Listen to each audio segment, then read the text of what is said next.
தனுசு ராசிக்காரர்களை பொறுத்த வரைக்குமே இன்னை நாள் வரைக்குமே இவர்கள் அன்புக்காக ரொம்ப இயங்கக்கூடிய ஒரு நபர்கள். இவங்க பயங்கரமா மத்தவங்க மேல அன்பு காமிப்பாங்க. தன்னுடைய வீட்டுல இருக்கக்கூடிய அப்பா மேலனா ரொம்ப அன்பு காமிப்பாங்க. தன்னுடைய வீட்டுல இருக்கக்கூடிய அம்மா அப்பா என்ன சொன்னாலும் கேட்பாங்க. ரொம்ப மரியாதை வைக்கக்கூடிய ஒருத்தர் தான் அது தனுசு ராசிக்காரர்களா. தெரிஞ்சவங்க தெரியாதவங்க பாக்குறவங்கன்னு எல்லாருக்குமே இவங்க மரியாதை கொடுப்பாங்க. ரொம்ப நெருக்கி பண்ணனா கூட ரொம்ப மரியாதை இல்லாம பேச மாட்டாங்க. ரொம்ப மரியாதையா பேசுவாங்க தனுசு ராசிக்காரர்கள். தனுசு ராசிக்காரர்கள் பொறுத்த வரைக்கும் இன்னைக்கு வரைக்குமே இந்த கெட்ட வார்த்தை அப்படின்றதெல்லாம் இவங்களுடைய அகராதிலே இல்லைன்னு தாங்க சொல்லணும். யார்கிட்ட பேசினாலும் சரி மரியாதையாகவும் ஒழுக்கமாகவும் பேசக்கூடிய நபர்கள்லாம் தனுசு ராசிக்காரர்கள். தனுசு ராசியுடைய வாழ்க்கையில காதல், இந்த காதல்ல இவங்க பட்ட விஷயம் இருக்கு. அப்பப்பா காதல்கள்ல மூழ்கி போயிருக்கக்கூடிய ஒரு நபர்கள்லாம் தனுசு ராசிக்காரர்கள் தான். ஆனா வாழ்க்கையில வெற்றி பெறணும்ன்ற ஒரு எய்ம் அச்சீவ்மெண்ட் இவங்களுக்கு இருந்துகிட்டே இருக்கும். ஒரு ஆசையை கையில பிடிச்சுக்கிட்டு அந்த ஆசைக்காக ஓடுறவங்கன்னா தனுசு ராசிக்காரர்கள் தான். இவங்களுடைய வாழ்க்கையில, அதாவது தனுசு ராசினுடைய வாழ்க்கையில எப்படியாவது ஒரு அரசாங்க வேலையை வாங்கிட்டான், என்னைக்காச்சும் கஷ்டப்பட்டாலும் வாங்கின்றான்ற ஒரு எண்ணம் இவர்களுடைய வயசுல 22 வயசுல வந்துடும். 21, 20 இந்த காலகட்டங்களில் உங்களுக்கு வந்திருக்கும். தனுசு ராசிக்காரர்களுக்கு எப்படியாவது ஒரு அரசாங்க வேலை போயிடணும் அப்படின்ற ஒரு எண்ணம். 10 வேலைக்கு போகலாம், ஆனா அதெல்லாம் விட எனக்கு தாண்டி அரசாங்க வேலை தான் முக்கியம் அப்படின்னு அரசாங்க வேலைக்காக பயங்கரமா கஷ்டப்பட்டு முயற்சி செய்யக்கூடிய நபர்கள் அது தனுசு ராசிக்காரர்கள் தான். குடும்பத்தை விட தனக்கு எதுவுமே பெருசு நினைப்பாங்கன்னா அது தனுசு ராசிக்காரர்கள் நீங்க தான். இந்த நாள் வரைக்குமே தனுசு ராசிக்காரர்கள் குடும்பம் தான் முக்கியம், குடும்பத்தோட எனக்கு எதுவுமே முக்கியம் இல்லைன்னு நீங்க நினைப்பீங்க. உங்களுக்கு நிச்சயமா கூட பிறந்த சகோதரன் இருப்பானோ இல்லையோ, சகோதரி நிச்சயமா இருப்பாங்க. உங்களுக்கு சகோதரி நிச்சயமா இருப்பாங்க, சொல்ல முடியாது. வீட்டுல 2 பெண்களாகவும் இருப்பாங்க அதிகபட்சம்.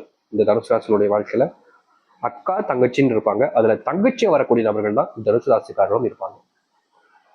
தனுசு ராசினுடைய வாழ்க்கையில இவங்க ரொம்ப பெரிய கனவுகளை வச்சிருக்க மாட்டாங்க. ஒரு அரசாங்க வேலை, ஒரு சின்னதா வீடு, அம்மா அப்பாவோட சேர்ந்து வாழணும், ஒரு ஒரு நல்ல வாழ்க்கை, கணவனோட சேர்ந்து வாழக்கூடிய வாழ்க்கை, ஒரு மனைவியோட சேர்ந்து வாழக்கூடிய ஒரு வாழ்க்கை, இப்படின்னு தான் அதிகமா யோசிப்பாங்க இந்த தனுசு ராசிக்காரர்கள். சின்ன சின்ன ஆசைகளை வாழ்க்கையை வச்சிருப்பாங்க. ஆனா இவர்களுடைய வாழ்க்கையில் இதெல்லாம் இப்ப புதுக்கி இவங்க சைட்ல இருந்து நடக்கக்கூடிய விஷயம். ஆனா இவங்களுக்கு மத்தவங்க பண்ணக்கூடிய விஷயம் என்ன தெரியுமாங்க இருக்கு. அதாவது ஒரு நிமிஷத்துல சொல்றேன், சில விஷயங்களை தெரிஞ்சுக்கோங்க. அதுக்கப்புறமா உங்களுடைய வாழ்க்கையில இனி வரக்கூடிய காலங்கள் எப்படி இருக்குன்றத நான் சொல்றேன், இப்போ உங்களுக்கு புரியும். தனுசு ராசினுடைய வாழ்க்கையில முதல் விஷயம், இவர்களுடைய வாழ்க்கையில நிச்சயமா தனுசு ராசிக்காரர்களுக்கு இந்த காதல் அப்படின்ற ஒரு விஷயம்ங்கிறது 2 காதல் கட்டாயமா இருக்கும். 2 காதல் கட்டாயமா இருக்கும். அது முதல் காதல்ல நிச்சயம் தோல்விகள். அதுவும் எப்படி சொல்றோம்னா, நீங்க ஏமாற்றப்பட்டிருப்பீங்க. அந்த ஒரு பையனா இருக்கலாம், இல்ல பெண்ணா இருக்கலாம். உங்களுடைய வாழ்க்கையில நீங்க யாரை விரும்பினீங்களோ, யார் மேல பயங்கரமா அன்பையும் காதலையும் வச்சீங்களோ, அவர்கள் உங்களை ஏமாத்திட்டு போயிடுவாங்க. 2வது காதல்ல இது கொஞ்சம் தப்பான விஷயம் தான். ஆனா இதுதான் உங்களுடைய வாழ்க்கையில நடந்திருக்கு. அதாவது முதல் காதல்ல அவங்க ஏமாத்திட்டு போனாங்க, 2வது காதல்ல நீங்க அவங்கள ஏமாத்திட்டீங்க. ஏமாத்திட்டீங்கன்னு சொல்ல முடியாது. இதற்கு முக்கியமான ஒரு விஷயம் இருக்குதுங்க. இந்த தனுசு ராசிக்காரர்கள் அந்த காதலை வேணாம் அப்படின்னு முடிவு வச்சதுக்கு முக்கியமான காரணம் அவருடைய குடும்பம். நான் தான் முதலே சொன்னோம்ல, குடும்பத்தை விட தனுசு ராசிக்காரர்களுக்கு பெருசா எதுவுமே கிடையாது. எந்த ஒரு விஷயம் நடந்தாலும் சரி, எனக்கு குடும்பம் தான் முக்கியம், குடும்பத்தோட எனக்கு என்ன பெருசு அப்படின்ற மாதிரி இந்த நாள் வரைக்குமே குடும்பத்து மேல பயங்கரமான அன்பையும் காதலையும் வச்சிருப்பாங்க இவங்க. நீ வைக்க காதல் என்னடா, எனக்கு என் குடும்பம் இத்தனை வருஷமா எங்க அப்பா அம்மா வளர்த்துருக்காங்க, அவங்கள விட்டு நான் அவங்க கூட வருவேனா அப்படின்ற மாதிரிதான். ஆணும் சரி பெண்ணும் சரி, காதல் விவகாரங்கள்ல குடும்பத்துக்காக 2வது ஒரு காதலை ஏமாத்துனது இவங்க தான். உண்மைதானே? உண்மையே சொல்லுங்க, உங்களுடைய குடும்பத்துக்காக நீங்க ஏமாத்துனீங்க. முதல் காதல்ல நீங்க அவங்கள ஏமாத்தல, அவங்களே ஏமாத்திட்டாங்க. 2வதுல நீங்க தான் ஏமாத்துனீங்க. அதுதான் உண்மையான ஒரு விஷயம் கூட. சரி, இது ஒரு விஷயமா இருந்தாலும் இந்த நாள் வரைக்குமே இந்த காதல் விஷயம் விட்டுருங்க.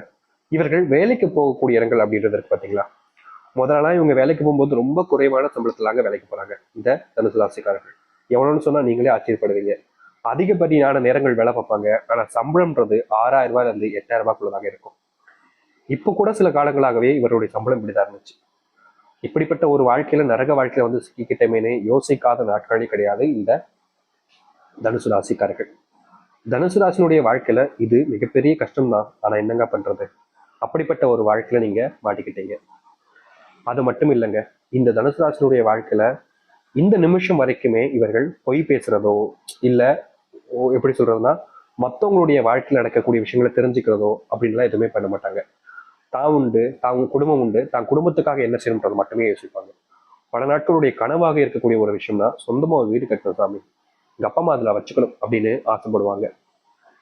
தனுசு ராசினுடைய வாழ்க்கையில குடும்பத்தை விட்டுட்டு சொந்தக்காரர்கள் மேலேயே பாசத்தையும் மரியாதையும் அதிகமா வச்சிருப்பாங்க. இவங்க மேல எல்லாருக்குமே அன்பு காமிப்பாங்க. தனுசு ராசிக்காரர்களுக்கு எப்படி சொல்றதுன்னா, மத்தவங்க கிட்ட இருந்து கிடைக்கக்கூடிய அன்பு இருக்குல்ல, அது கொஞ்சம் அதிகம் தான். அதிகப்படியான நபர்கள் இவர்கள் மேல அன்பு காமிப்பாங்க. என்னதான் இவர்கள் மேல அன்பை காமிச்சாலும் தேவைப்படும் போது, ஒரு உதவின்னு வரும்போது அந்த நேரத்துல கண்டுக்காம விட்டுட்டு போயிடுவாங்க. அதுதான் இவருடைய வாழ்க்கையில மிகப்பெரிய பிரச்சனை இப்போ வரைக்கும். சரி, இந்த வாழ்க்கையில இது நாள் வரைக்கும் இந்த தனுசு ராசிக்காரர்கள் எப்படி வாழ்ந்தாங்கன்றதை நம்ம பார்த்துட்டோம். இனி எப்படி வாழ்க்கை மாறப்போகுது, எப்படிப்பட்ட வாழ்க்கையில நீங்க வாழ போறீங்கன்றது தெரிஞ்சுக்கணும்ல. ஆசை இருக்கா இல்லையாங்க? இருக்குதுல்ல, சொல்றேன் கேளுங்க. இப்ப வரைக்கும் நான் சொன்ன விஷயங்கள் உண்மையா இருந்துச்சுன்னா வீடியோக்கு கண்டிப்பா லைக் பண்ணுங்க. புதிய பார்வையை பார்க்கறீங்கன்னா மறக்காம சப்ஸ்கிரைப் பண்ணிக்கோங்க. உங்களுடைய நண்பர்கள் எல்லாருக்கும் ஷேர் பண்ணுங்க.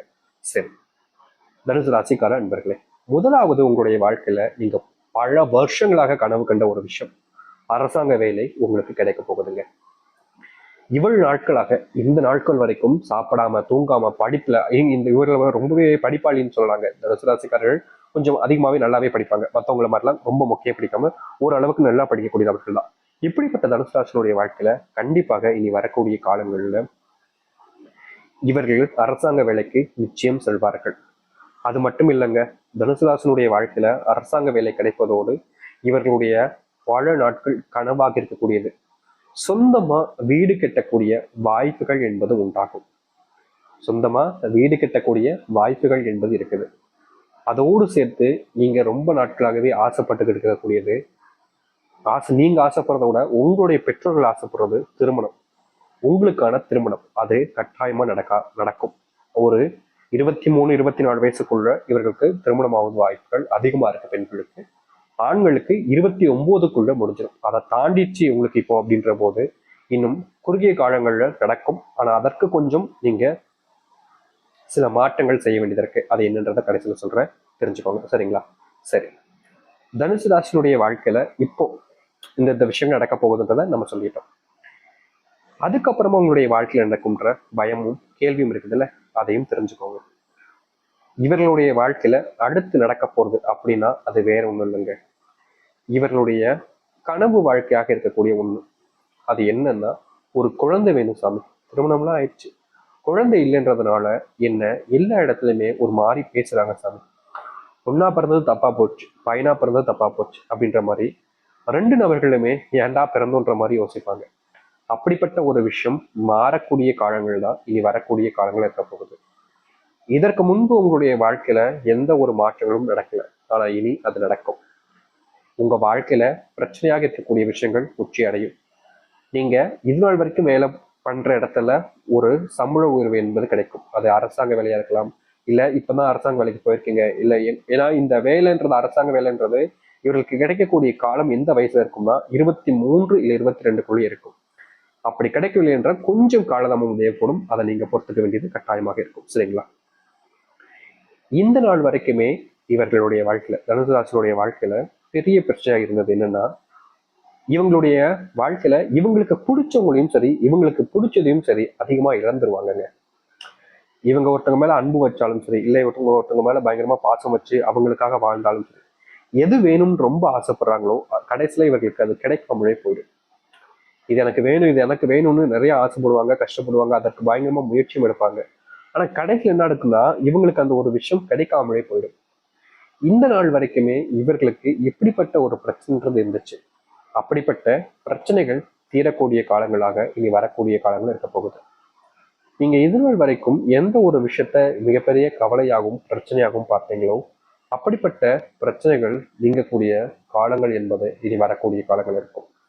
பெருசா எந்த ஒரு விஷயத்தையும் நினைச்சு நீங்க இனி வருத்தப்பட வேண்டாம், கவலையும் பட வேண்டாம். தைரியமா இருங்க, நம்பிக்கையோட இருங்க. தனுசு ராசினுடைய வாழ்க்கையில நல்லதே நீ நடக்க ஆரம்பிக்கும். இவ்வளவு நாள் எத்தனை கஷ்டங்களை பார்த்தீங்க, ஆனா இனி மாறுதுன்னா ஏன் உங்களுடைய மனசு அதை ஏத்துக்க தடுமாறுது சொல்லுங்களேன். தனுசு ராசினுடைய வாழ்க்கையில கஷ்டங்களையும் பிரச்சனைகளையும் பயங்கரமா பார்த்துட்டாங்க.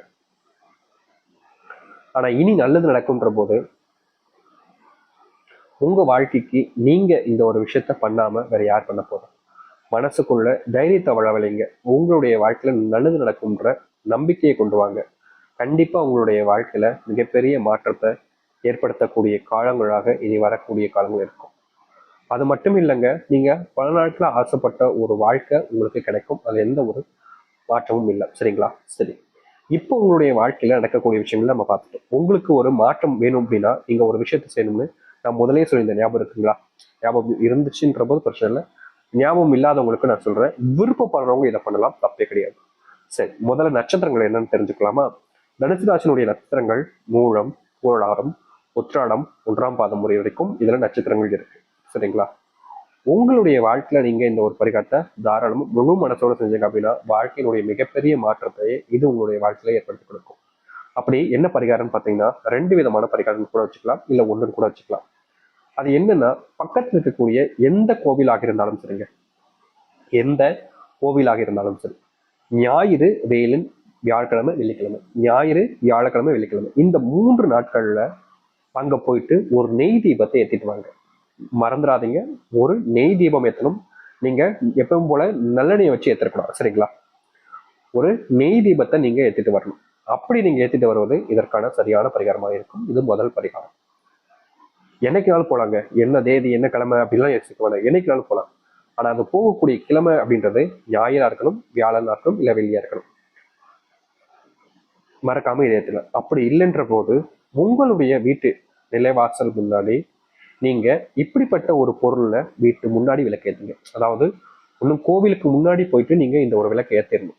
அப்படி உங்களுடைய வீட்டு பக்கத்துல கோவில் இல்லாம போகுது அப்படின்ற போது, கோவிலுக்கு போக முடியலன்ற போது உங்களுடைய வீட்டு நிலைவாசல் முன்பு நம்ம சொல்லக்கூடிய முறைப்படி ஒரு விளக்கு ஏத்துங்க. சரியா எந்த நேரத்துல ஏத்தணும் அப்படின்னா, நீங்க கோவில் ஏத்த போறீங்கன்னா எப்பனாலும் ஏத்திட்டு வாங்க. ஆனா வீட்டு மணி ஏத்துறீங்கன்னா சரியா 6:30 மணி முதல் 7 மணிக்குள்ள, இல்ல 6 மணில இருந்து 7 மணிக்குள்ள கூட வச்சுக்கலாம், தப்பே கிடையாது. 6 to 7 வச்சுக்கோங்க, இல்ல 6:30 வரைக்கும் கூட வச்சுக்கலாம், தப்பே கிடையாது. எந்த குறிப்பிட்ட நேரமாக இருந்தாலும் சரி, அந்த மாலை நேரத்துல உங்களுடைய வீட்டுல விளக்கு போடுவீங்க பாத்தீங்களா, அந்த நேரத்துல முத்தம் தொளிச்சு வாசல் பெருக்கிட்டு கோலம் போட்டுட்டு அதுக்கப்புறமா ஒரு அகல் விளக்கு எடுத்து வீட்டு நிலைவாசல் முன்னாடி வைங்க. அதுல நெய் ஊற்றுங்க. முக்கியமா அதுல 2 துண்டு கல்லுப்பும் ₹1 நாணயத்தையும் போட்டதுக்கு அப்புறமா விளக்கை ஏற்றிடுங்க. இதை மட்டும் உங்களுடைய வீட்டுல தனுசு ராசிக்காரர்கள் செஞ்சு பாருங்க, எவ்வளவு பெரிய கஷ்டத்தையும் தீர்க்கும். முக்கியமா இந்த நேரத்துல நீங்க வீட்டு நிலைவாசல் முன்பு இந்த விளக்கு ஏற்றுவது மூலயமா தெய்வத்தினுடைய அனுகிரகமும் ஆசீர்வாதம் முழுசா கிடைக்கக்கூடியதாக இது அமைய போகுது. அதனால் நிச்சயமா முழு மனசோட செஞ்சு பாருங்க. கண்டிப்பா எவ்வளவு பெரிய பிரச்சனைகளாக இருந்தாலும் சரி, இது தீர்த்து வச்சு நன்மைகளை ஏற்படுத்தி கொடுக்கும். நம்புங்கள், நம்பிக்கையோடு செய்து வாருங்கள்.